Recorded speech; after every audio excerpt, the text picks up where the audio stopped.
नमस्कार, super prime time में आपका स्वागत है। और सुपर प्राइम टाइम की शुरुआत आज एक बड़ी खबर के साथ, एक वॉर ब्रेकिंग न्यूज के साथ। मॉस्को की हथियार फैक्ट्री में भीषण आग लगी है, ऐसी जानकारी मिल रही है। भीषण आग में जल गई है हथियार फैक्ट्री में रूसी सेना के लिए हथियार बनाए जाते थे। यूक्रेनी फोर्स पर हमले का शक जताया जा रहा है। देखिए किस तरह से धुआं कर जली ये हथियार फैक्ट्री। रूस की एक हथियार फैक्ट्री है जहां पर रूस की सेना के लिए हथियार बनाए जाते थे। इस आग के पीछे यूक्रेन का हाथ हो सकता है, इसकी आशंका जाहिर की जा रही है। रूस पर लगातार हमले किए जा रहे हैं। रूस में लगातार इस तरह की घटनाएं सामने आ रही हैं जिनको लेकर सवाल उठ रहे हैं कि क्या यूक्रेन द्वारा ही ये सब किया जा रहा है।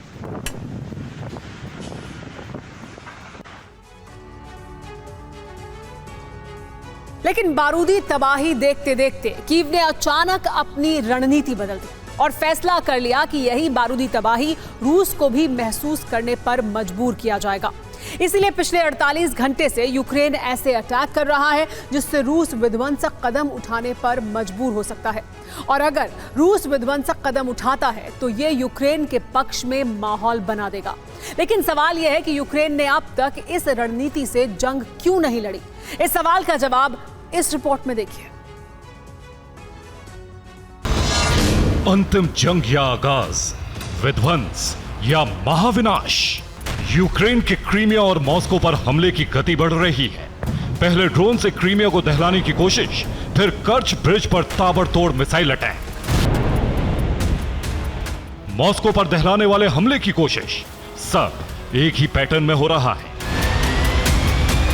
हालांकि इस पैटर्न को अपनाने के बावजूद भी यूक्रेन को पूरी कामयाबी नहीं मिल रही, लेकिन इतना तय है कि यूक्रेन अपनी आक्रामकता मॉस्को को दिखाने में कामयाब हो गया। तो क्या यूक्रेन के थिंक टैंक्स ने नई रणनीति के तहत जंग में सेना को उतारा है? और क्या यह अंतिम जंग वाली रणनीति है? ज़ेलेंस्की का नया स्टाइल, कॉपी ऑफ इजराइल।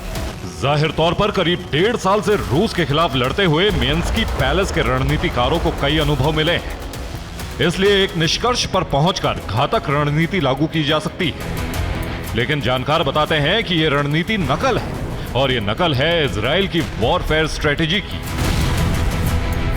जिसे डिकोड किया है एक इजरायली रक्षा अधिकारी और वॉर एनालिस्ट इगोर लेविन ने, जिन्होंने केस स्टडी उन हाल ही के ऑपरेशंस को बनाया है जो नीपर नदी के पार यूक्रेन ने सफलता के साथ किए हैं। उनके मुताबिक 1969 में इजराइल ने ऑपरेशन रवीव लॉन्च किया था। इस ऑपरेशन में इजराइल के 100 टैंक का इस्तेमाल किया गया था। ऑपरेशन के तहत मिस्र की सीमा पर बने तोपखाने नष्ट कर दिए गए थे। इसमें टैंक क्रू को स्पेशल फोर्स की तरह काम करने को कहा गया था। इसके बाद टैंक क्रू ने ही खुफिया जानकारी जुटाकर ऑपरेशन पूरा किया। दावा है कि इजराइल के इस ऑपरेशन में टैंक क्रू को स्पेशल फोर्स के रूप में खुद को गौरवान्वित महसूस करने का मौका मिला, और बड़े मनोबल से उन्होंने जानकारी जुटाकर एम्बुश लगाया और पीछे हटे, जिससे दुश्मन ने उन्हें कमजोर समझा, लेकिन उन्होंने ऑपरेशन में कामयाबी हासिल की। और अब यूक्रेनी सेना भी ठीक ऐसा ही कर रही है। यूक्रेनी इंटेलिजेंस, सेना, स्पेशल ऑपरेशन फोर्स, दूसरे देशों से आए सैनिक, प्राइवेट आर्मी बटालियन सभी मिलकर सीमावर्ती क्षेत्र से रूस की टेरिटरी पर हमला कर रहे हैं। यूक्रेनी फोर्स क्रीमिया से लेकर मॉस्को तक अटैक कर रही है। हमले में ड्रोन से लेकर मिसाइल तक का इस्तेमाल कर रही है, और हमले बहुत कम समय में बहुत तेजी से हो रहे हैं। यूक्रेन के ज्यादातर हमले रूस नाकाम कर देने का दावा कर रहा है, लेकिन एक बात तय है कि यूक्रेनी फोर्स की इस बार की रणनीति पिछली रणनीतियों के मुकाबले कामयाब है। ये तस्वीर 12 अगस्त की दोपहर की है, जिसमें यूक्रेन ने एक बार फिर क्रीमिया को रूस से जोड़ने वाले सबसे अहम इंफ्रास्ट्रक्चर पर हमला किया। कर्च ब्रिज पर एक बार फिर रॉकेट से हमला करके रूस को दहलाने की कोशिश की, लेकिन रूस के एक्टिव डिफेंस सिस्टम ने यूक्रेन के दागे रॉकेट्स को नष्ट कर दिया। इस धमाके की वजह से कर्च ब्रिज और कई मील दूर तक का इलाका दहल गया। ब्रिज के आर्च से उठे धुएं के गुब्बार को देखकर हर कोई दंग रह गया। अब मुमकिन है कि कर्च ब्रिज को टारगेट बनाने का बदला रूस भयंकर रूप से ले, लेकिन इससे पहले कि बदला लेने का वक्त रूस को मिलता, रणनीतिक रूप से यूक्रेन ने बढ़त बना ली। क्योंकि निशाना सिर्फ कर्च ब्रिज नहीं बना, बल्कि रूस के अहम केंद्र भी बने हैं। 12 अगस्त 2023, टारगेट क्रीमिया।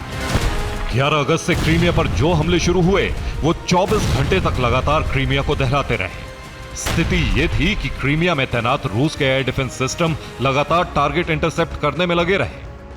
पिछले कई दिनों से एक्टिव ये एयर डिफेंस सिस्टम 11 और 12 अगस्त की दरमियानी रात सबसे ज्यादा बारूद उगलते देखे गए। दावे के तहत 24 घंटे में यूक्रेन ने क्रीमिया पर 20 से ज्यादा ड्रोन लॉन्च किए। हालांकि रूस का दावा है कि उसने यूक्रेन के 14 ड्रोन हवा में नष्ट कर दिए।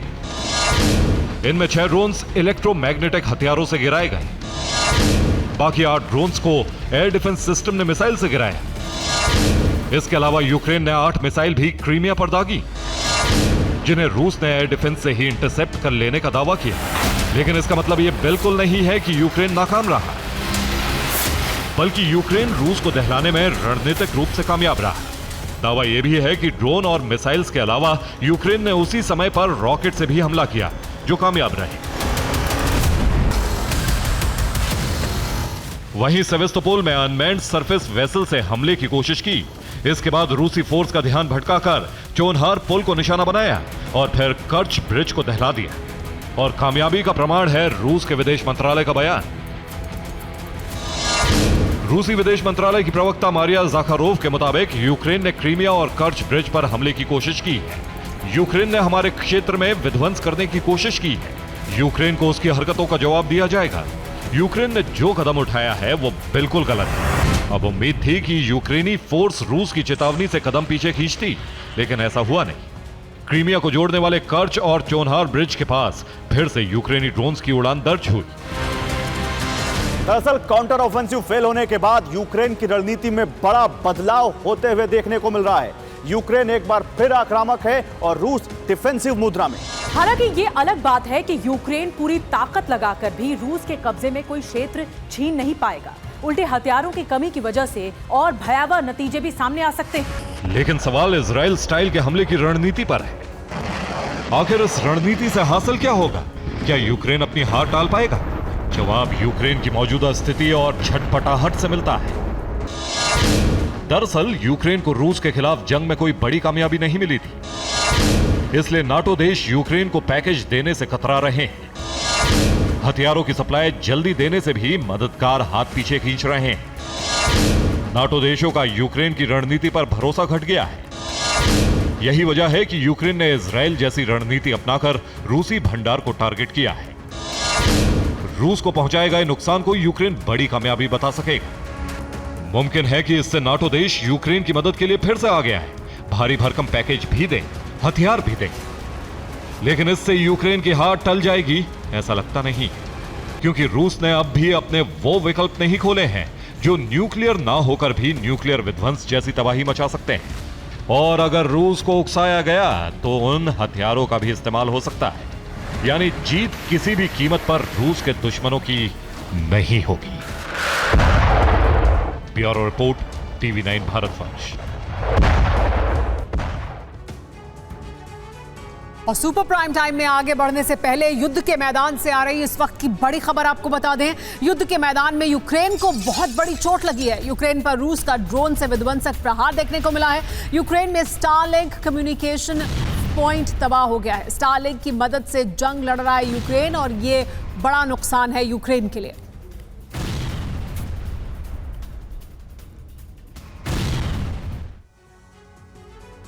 युद्ध में हालात अब बदल चुके हैं। रूस पूरी ताकत से यूक्रेन पर प्रहार कर रहा है, तो वहीं यूक्रेन हथियारों और सैनिकों की कमी की वजह से मुकाबले में पिछड़ रहा है।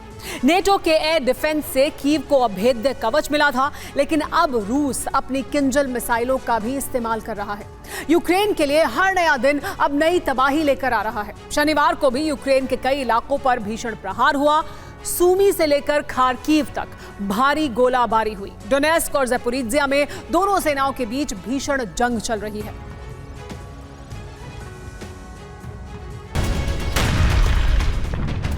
ऐसा हमला कि दुनिया का कोई भी एयर डिफेंस रोक ना सके।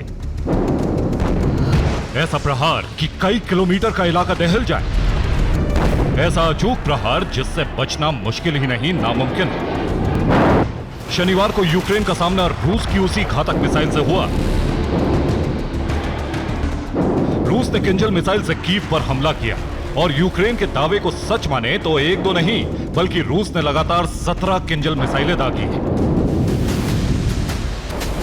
एक रिपोर्ट में यूक्रेन का दावा है कि यूक्रेन ने 13 किंजल मिसाइलों को नष्ट कर दिया। यूक्रेन ने 20 बैलिस्टिक मिसाइलों को भी गिराने का दावा किया। यूक्रेन ने रूस के 12 ड्रोन को नष्ट करने का दावा किया है। हालांकि यूक्रेन के ये दावे सही नहीं लगते क्योंकि रूस की किंजल मिसाइल एक हाइपरसोनिक मिसाइल है जिसकी वजह से रडार इसे इंटरसेप्ट नहीं कर पाते और एयर डिफेंस एक्टिव नहीं हो पाता है। रूस ने कीव पर अटैक किया तो यूक्रेन ने भी बेल्गोरोद पर हमले की कोशिश की। रूस की सेना का दावा है कि यूक्रेन के 3 ड्रोन बेल्गोरोद में दाखिल हुए थे, लेकिन एयर डिफेंस से उसे नष्ट कर दिया गया। ओरेखोव में भी रूस और यूक्रेन की सेना के बीच भीषण जंग चल रही है। रूस के रक्षा मंत्रालय के मुताबिक यूक्रेन के 7 आर्म्ड व्हीकल ओरेखोव में दाखिल हुए। यूक्रेन की सेना के साथ आर्टिलरी ग्रुप भी दाखिल हुई। रूस की भारी गोलाबारी में 3 आर्म्ड व्हीकल नष्ट हो गए। यूक्रेन की आर्मी ने यहां आर्टिलरी की मदद से रूस के बंकर पर हमला किया। रूस की सेना के मुताबिक यूक्रेन की आर्मी यहां ब्रेडली लेकर पहुंची। रूस की सेना ओरेखोव में होवित्जर और कई MLRS के साथ मौजूद है। दोनों तरफ से भारी गोलाबारी हो रही है। डोनेस्क में भी दोनों सेनाओं के बीच भारी फायरिंग चल रही है। डोनेस्क के रिहायशी इलाकों पर गोलाबारी हो रही है। यूक्रेन की सेना के हमले में करीब 11 लोग जख्मी हुए हैं। यूक्रेन की आर्मी इमारतों पर 152 आर्टिलरी सेल दाग रही है। रूस का आरोप है कि यूक्रेन की आर्मी ने डोनेस्क के रिहायशी इलाकों पर 160 प्रोजेक्टाइल से हमला किया है।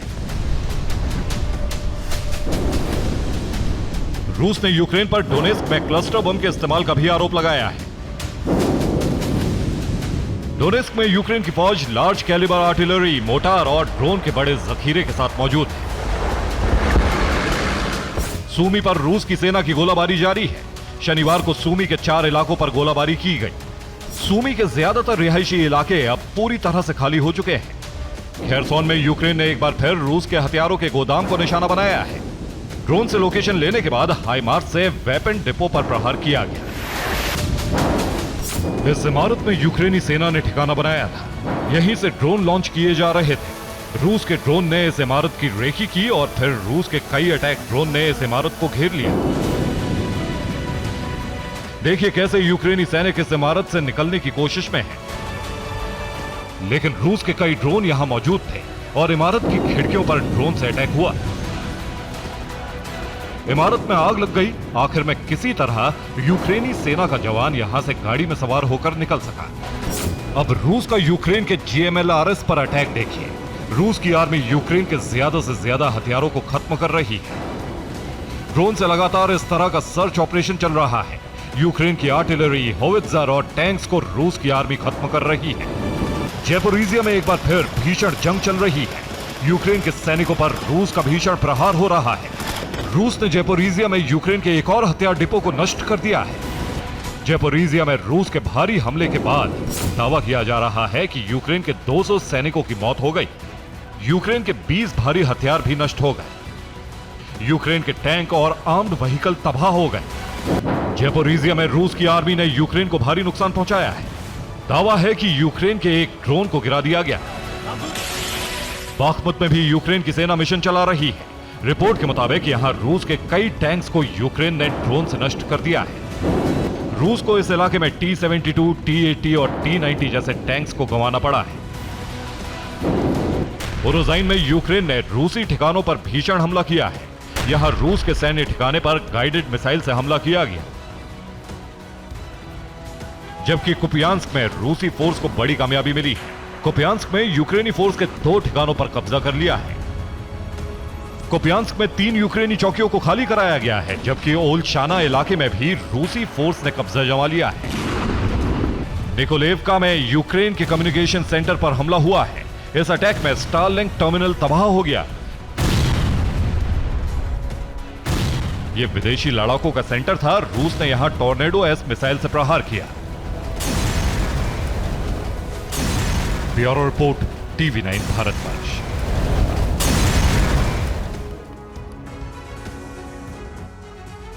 रूस और यूक्रेन के बीच जो युद्ध चल रहा है, वहां से जो जानकारी मिल रही है वो बड़ी खतरनाक है। यूक्रेन का रूसी सेना पर बड़ा अटैक हुआ है। रूसी सेना पर यूक्रेन ने बम गिरा दिया है। धमाके में 2 रूसी रॉकेट लॉन्चर तबाह हो गए हैं। रूस के कई सैनिक मारे जाने का दावा भी किया जा रहा है। धमाके के बाद हुआ एक बहुत बड़ा गड्ढा उस इलाके में जहां पर बम से हमला किया गया था।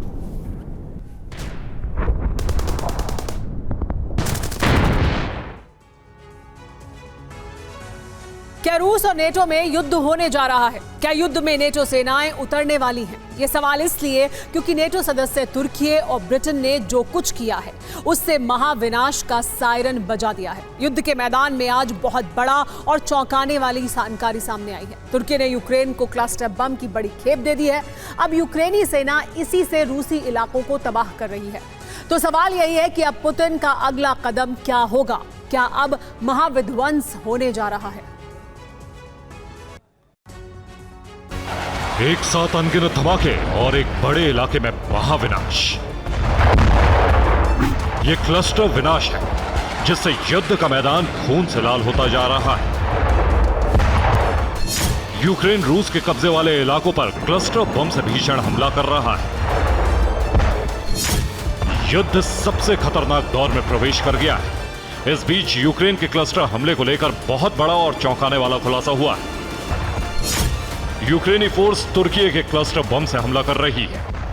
तुर्की ने बहुत ही सीक्रेट तरीके से यूक्रेन को क्लस्टर बम सप्लाई कर दिए हैं। अब इसी से यूक्रेनी फोर्स रूसी सेना को तबाह कर रही है।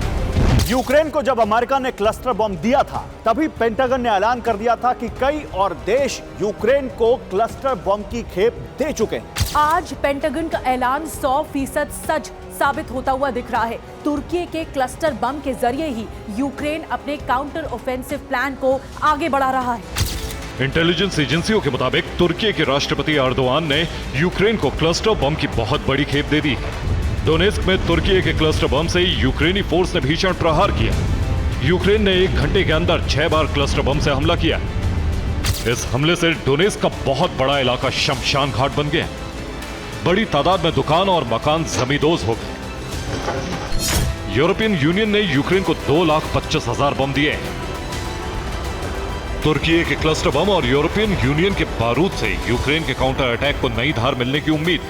इस बीच ब्रिटेन ने जो कुछ किया है उसने युद्ध के मैदान में विनाश का नया अलार्म बजा दिया है। ब्रिटेन के सेनाध्यक्ष कीव पहुंचे।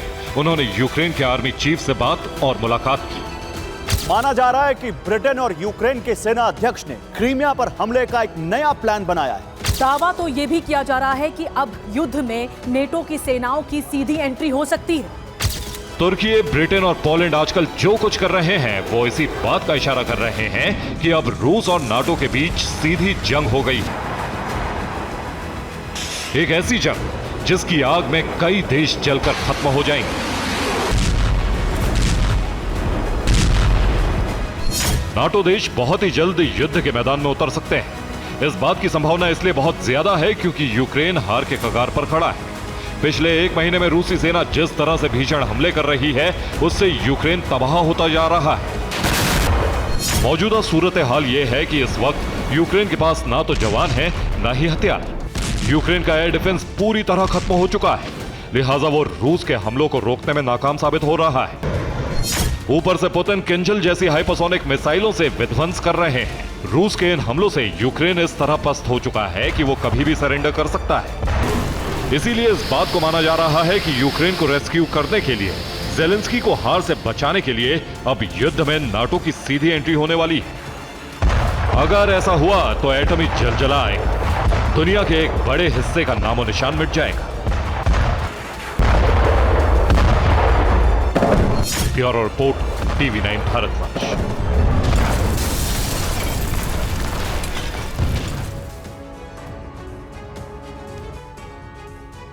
और इस वक्त की बड़ी खबर आपको बता दें, ज़ैपोरिज्जिया में रूस ने मिसाइल अटैक किया है। रूस ने मिसाइल से एक होटल को टारगेट किया। मिसाइल अटैक का वीडियो भी सामने आ गया है। हमले के बाद दिखा बड़ा धमाका। रूस का दावा है कि होटल में मौजूद थे नेटो के सैनिक।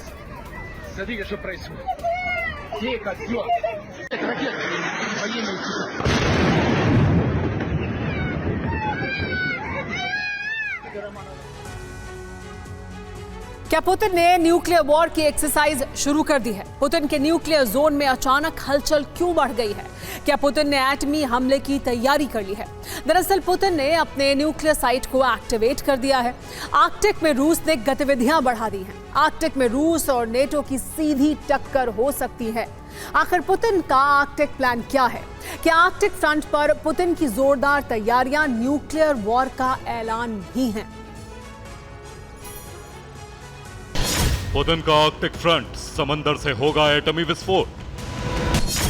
क्या पुतिन आर्कटिक से लगाएंगे एटमी तूफान? क्या आर्कटिक फ्रंट बनेगा न्यूक्लियर वॉर का सेंटर?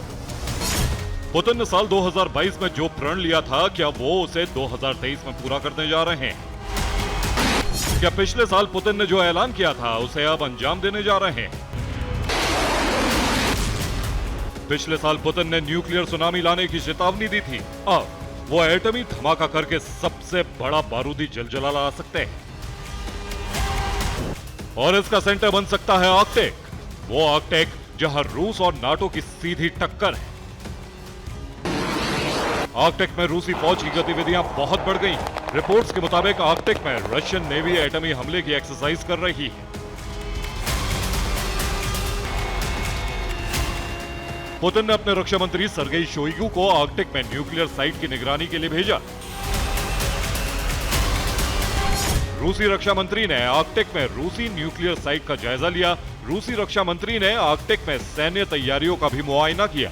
आर्कटिक में ही रूस न्यूक्लियर टेस्ट करता है। यहीं पर रूस के एटमी हथियारों का जखीरा है। रूसी रक्षा मंत्री के आर्कटिक दौरे से ये सवाल उठ रहे हैं कि क्या पुतिन आर्कटिक से न्यूक्लियर सुनामी लाने जा रहे हैं। रिपोर्ट्स के मुताबिक रूस आर्कटिक में अपनी सैन्य शक्ति का लगातार विस्तार कर रहा है। रूस ने आर्कटिक में अपने न्यूक्लियर बेस को भी चाक चौबंद कर दिया है।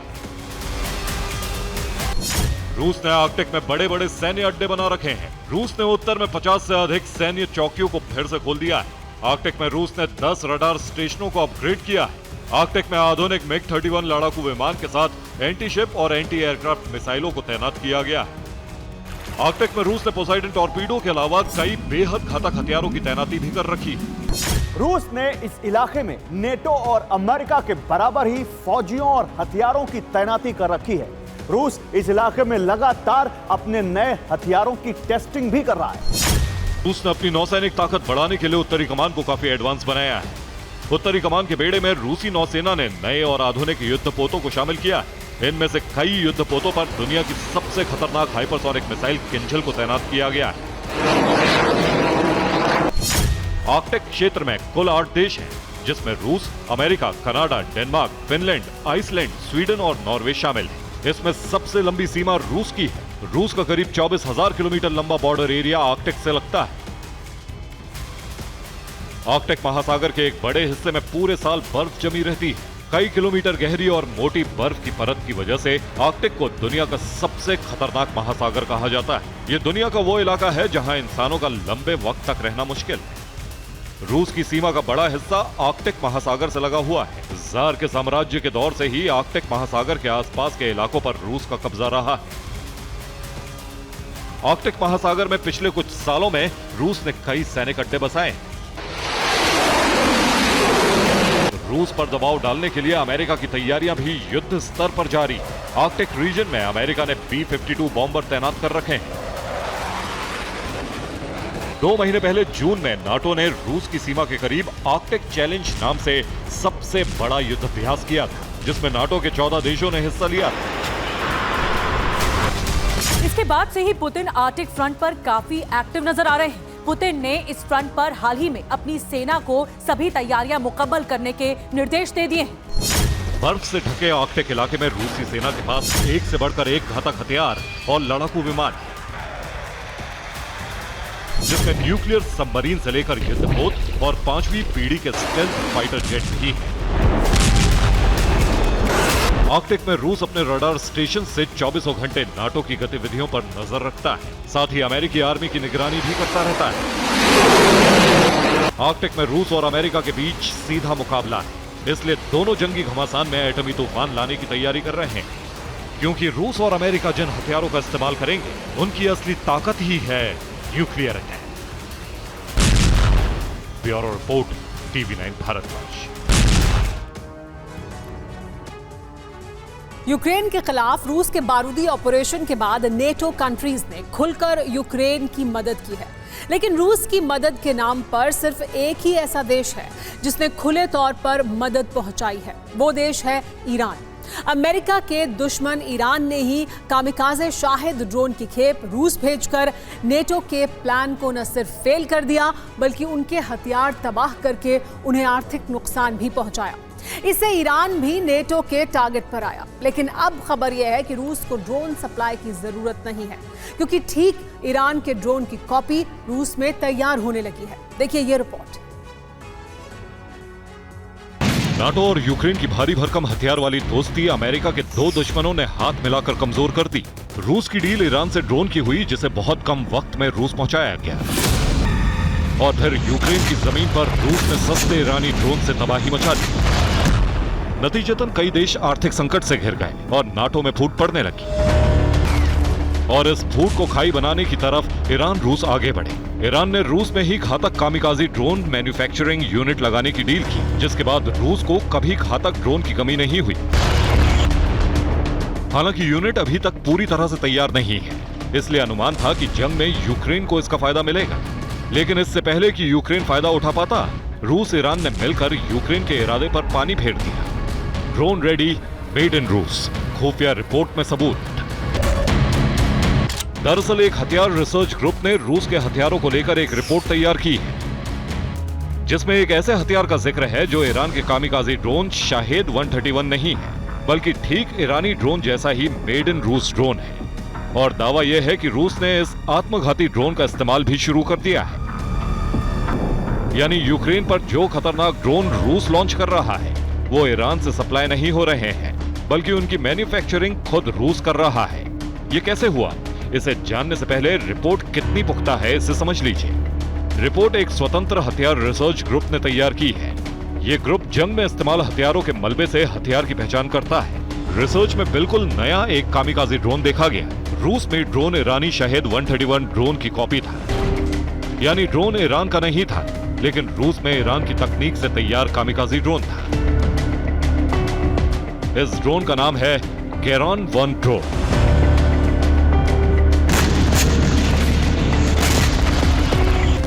जी हां, आपने बिल्कुल सही सुना।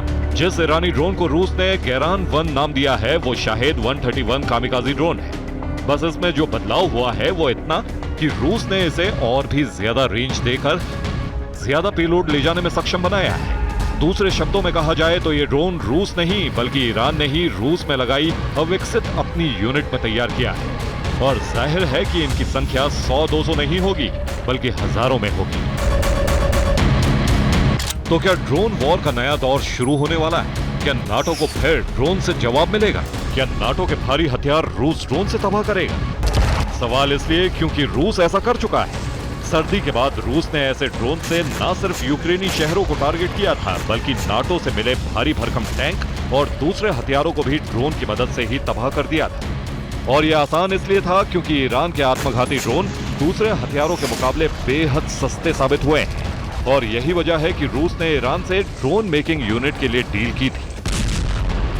और अब रिपोर्ट बता रही है कि रूस ने अपनी यूनिट में इन ड्रोन्स को तैयार करने में कामयाबी हासिल कर ली है। Bureau report, TV9 Bharatvarsh.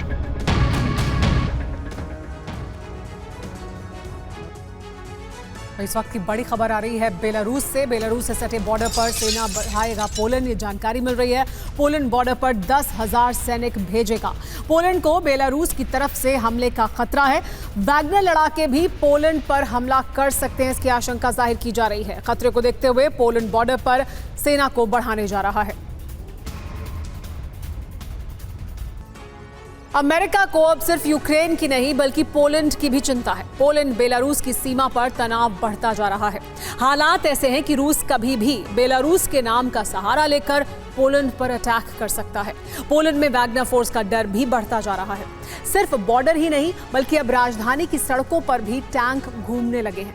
Poland में एक भी धमाका विश्व युद्ध की वजह बन सकता है, क्योंकि नेटो देश पोलैंड को लेकर पूरी तरह सतर्क हैं।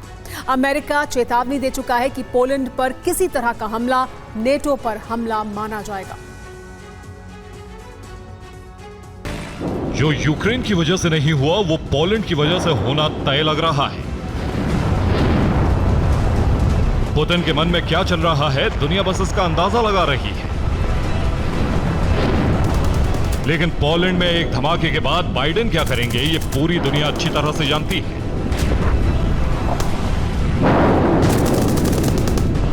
अमेरिका और रूस की सीधी जंग का खतरा अब और बढ़ गया है, क्योंकि पोलैंड में हालात तेजी से बदल रहे हैं। बेलारूस और पोलैंड के बीच कभी भी युद्ध छिड़ सकता है।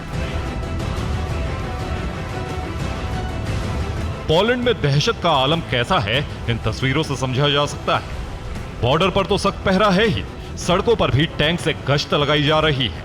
वैगनर आ चुके हैं या फिर आएंगे ये पूरी तरह साफ नहीं है, लेकिन मुस्तैदी ऐसी है कि परिंदा भी पर नहीं मार सके।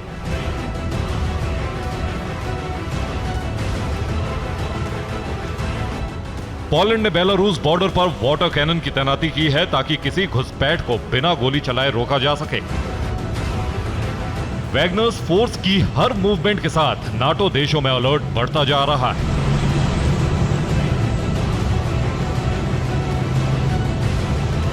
एक रिपोर्ट में दावा है कि वैगनर लड़ाके पोलैंड में घुस चुके हैं।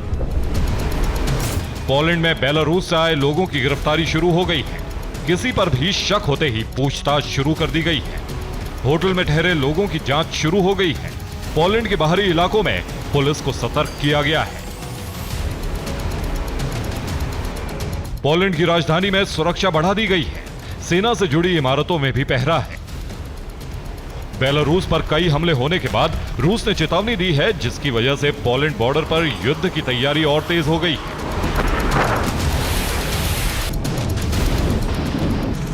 पिछले हफ्ते ही बेलारूस के सैनिकों ने पोलैंड की सीमा के करीब युद्धाभ्यास किया था, जिससे तनाव और बढ़ गया है। बेलारूस में वैगनर्स की मौजूदगी के बाद से पोलैंड बॉर्डर पर युद्ध की तैयारी और हथियारों की तैनाती शुरू हो गई थी। रिपोर्ट्स के मुताबिक पोलैंड में अमेरिकी और ब्रिटिश खुफिया एजेंसी के कई एजेंट्स को भेजा गया है। पोलैंड ने बेलारूस सीमा से लगातार घुसपैठ कराने का भी आरोप लगाया है। पोलैंड के साथ लिथुआनिया में भी युद्ध की तैयारी जारी है। लिथुआनिया में विदेश से आए लोगों की लिस्ट बनाई गई है। रूस और बेलारूस के पासपोर्ट से आए लोगों पर नजर रखी जा रही है। रूस और बेलारूस से आए लोगों को देश से बाहर जाने को कहा गया है। लातविया में भी रूस के नागरिकों की लिस्ट तैयार है। अगले महीने लातविया से भी रशियन नागरिकों को निकाला जा सकता है। पोलैंड बेलारूस बॉर्डर पर पूरी दुनिया की नजर इसलिए है क्योंकि बेलारूस और पोलैंड में युद्ध का सीधा मतलब अमेरिका और रूस के बीच युद्ध होना है। यही वजह है कि रूस यहां अपने सैनिकों की जगह वैगनर्स का इस्तेमाल कर रहा है ताकि नाटो देश रूस पर हमले का आरोप न लगा सके। अमेरिका पहले ही चेतावनी दे चुका है कि पोलैंड पर हमला नाटो पर हमला माना जाएगा और पुतिन भी ऐलान कर चुके हैं कि बेलारूस पर किसी तरह के एक्शन का जवाब रूस देगा। ऐसे में पोलैंड बॉर्डर पर बढ़ते तनाव को विश्व युद्ध का काउंटडाउन कहा जा रहा है। रूस की कोशिश पोलैंड को युद्ध में उलझाकर यूक्रेन को मिलने वाले हथियारों की सप्लाई को रोकना भी है। यूक्रेन को इस वक्त हथियारों की सख्त जरूरत है। पोलैंड को युद्ध में उलझाना पुतिन के विंटर प्लान का हिस्सा भी हो सकता है, क्योंकि रूस यूक्रेन को बर्फबारी से पहले घुटने पर लाना चाहता है। Bureau report, TV9 Bharatvarsh.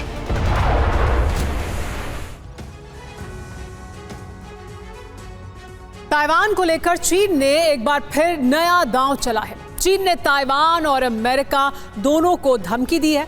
Beijing ने अमेरिका को ताइवान से दूर रहने की चेतावनी दी है। तो क्या चीन ने ताइवान पर हमले की तारीख फिक्स कर दी है? क्या यूक्रेन वॉर के बीच ताइवान का फ्रंट भी खुलने जा रहा है? एक बार फिर चीन और अमेरिका के बीच टकराव बढ़ता जा रहा है। एक बार फिर चीन और ताइवान के बीच तनाव बढ़ गया है। रिपोर्ट के मुताबिक ताइवान स्ट्रेट में चीन के 7 एयरक्राफ्ट और 6 वॉरशिप ने एक बार फिर घुसपैठ की। ताइवान स्ट्रेट में चीन के एयरक्राफ्ट और वॉरशिप के घुसपैठ होने से ताइवान के लिए परेशानी खड़ी हो गई।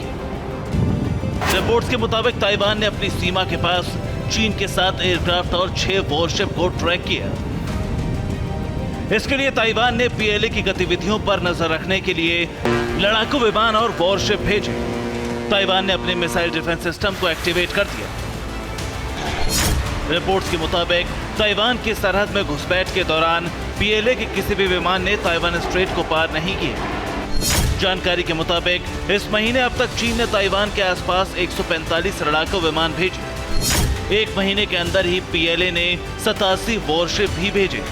सितंबर 2020 से चीन ने ताइवान के आसपास लड़ाकू विमानों और वॉरशिप की संख्या बढ़ा दी है। इस बीच चीन ने ताइवान और अमेरिका को एक बार फिर धमकी दी है। बीजिंग ने दोनों देशों को एक दूसरे से दूर रहने की हिदायत दी है। चीन ने चेतावनी दी है कि अगर अमेरिका और ताइवान के बीच किसी तरह की बातचीत होती है या दोनों देशों का एक दूसरे के यहां आधिकारिक दौरा भी होता है तो चीन ताइवान के खिलाफ कड़ा एक्शन लेगा। चीन की इस धमकी का सीधा मतलब ताइवान पर हमला माना जा रहा है। चीन ने यह भी धमकी दी है कि अगर अमेरिका और ताइवान बीजिंग की चेतावनी को गंभीरता से नहीं लेते तो वॉशिंगटन को भी नतीजे भुगतने पड़ेंगे। तो क्या ताइवान पर हमले की तारीख बहुत नजदीक आ चुकी है? क्या अमेरिका के साथ चीन का टकराव विस्फोट में बदल जाएगा? सवाल यह भी है कि अगर ताइवान पर ड्रैगन ने हमला किया तो उसका नतीजा क्या होगा? जाहिर है चीन ने अगर ताइवान पर हमला किया तो अमेरिका जंग में कूदेगा और फिर ड्रैगन TF-41 मिसाइल के जरिए अमेरिका के जंगी बेड़ों पर हमला कर सकता है या फिर चीन अमेरिकी शहरों को टारगेट करेगा। यानी चीन की इस धमकी से एटमी वॉर का रिस्क बढ़ गया है। ताइवान और चीन के बीच तनाव लगातार बढ़ता जा रहा है। समंदर से लेकर आसमान तक चीन लगातार ताइवान को घेरने में लगा है। उधर अमेरिका के साथ भी चीन का तनाव बढ़ता जा रहा है। ऐसे में युद्ध के एक नए महाविस्फोट का खतरा साफ दिखाई दे रहा है। महायुद्ध की आहट साफ सुनाई दे रही है। रिपोर्ट्स के मुताबिक चीन चुपचाप बहुत घातक तैयारी कर रहा है। अमेरिका भी चीन के खिलाफ खतरनाक हथियार जमा कर रहा है। ताइवान के आसपास इतना बारूद इकट्ठा हो चुका है कि उसके इस्तेमाल की नौबत आ गई तो विनाश को कोई नहीं रोक पाएगा। ये पहली बार नहीं है जब चीन ने ताइवान की तरफ अपने एयरक्राफ्ट और वॉरशिप भेजे। जानकार मानते हैं कि ये युद्ध के ऐलान से पहले का अभ्यास है। चीन हर हालात को परखना चाहता है। वो देखना चाहता है कि ताइवान की तरफ युद्ध की तैयारी कैसी और कितनी है। अगर चीन ने हमला किया तो ताइवान की प्रतिक्रिया कैसी हो। हालांकि सुपर पावर अमेरिका की वजह से चीन फूंक फूंक कर कदम रख रहा है। Bureau report, TVN Bharatvarsh. Pakistan को एक बार फिर चीन की नाराजगी का सामना करना पड़ रहा है। पाकिस्तान की सेना ने बलूचिस्तान के ग्वादर में काम कर रहे चीन के कर्मचारियों को पूरी सुरक्षा देने का वादा किया था। पाकिस्तान ने भरोसा दिया था कि चीन के प्रोजेक्ट या चीन के किसी भी स्टाफ को अब कोई दिक्कत नहीं होगी। लेकिन एक बार फिर बलूचिस्तान लिबरेशन आर्मी ने चीन के नागरिकों पर हमला किया है। चीन के 4 कर्मचारियों की मौत हो गई है, ऐसी जानकारी मिल रही है।